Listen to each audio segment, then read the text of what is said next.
My name is Tiffany Lentz. I've been going to Morningstar for almost 2 years. I grew up in the church in rural Pennsylvania. My grandfather was a pastor, but it wasn't really understanding God. It was just like, this is life. I learned a lot about hypocrisy. I mastered how to have a double life. Pretty abusive father. I went to Bible college, met someone that I married who also lived a double life and became an abusive husband. I was getting through all these things, but I was doing it. And I wasn't actually relying on God to help me do anything. The relationship fell apart. He went away, and then it was just me.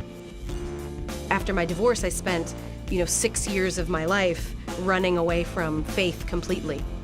One small bad decision after another because I didn't have a perspective of me the way God saw me. If you're a child of a king, that makes you a princess.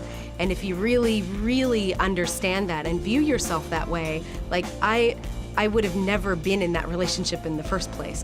I found myself, 3 months later, unable to live with myself. The weight of the world was sitting on my chest. Sadness and depression and no hope.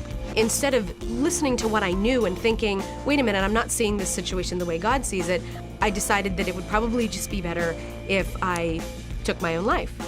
I just didn't have anything left to live for. Wallowing in self-pity and depression and just like, I don't want to wake up one more day feeling like this. And I got a text from Adam out of nowhere just saying, for whatever reason you're on my heart today, I'm praying for you. And it made a big difference. I mean, it sparked something in me that while I felt like I had no hope, I still had some sort of a will to live. Decided to go to church that Sunday, and I remember the worship team singing, "I'm desperate for you." And that was exactly how I felt. That's me. I'm desperate beyond understanding. And one decision after another just led me to a place that I didn't know how to fix anymore. If it weren't for that encounter last September, I wouldn't be alive.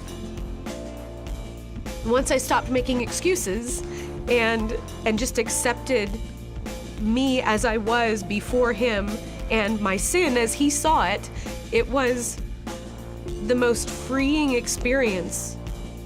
It wasn't like he was a judge or mad at me. It was like we were having a conversation. There was hope again, a future and a plan and a path, and I didn't make any of it. This is how God sees me. I'm a princess. I'm a beautiful creature to him, and he loves me no matter what. 2012 is the year of looking up. I'm done looking around and trying to solve my own problems. I'm just gonna keep looking up.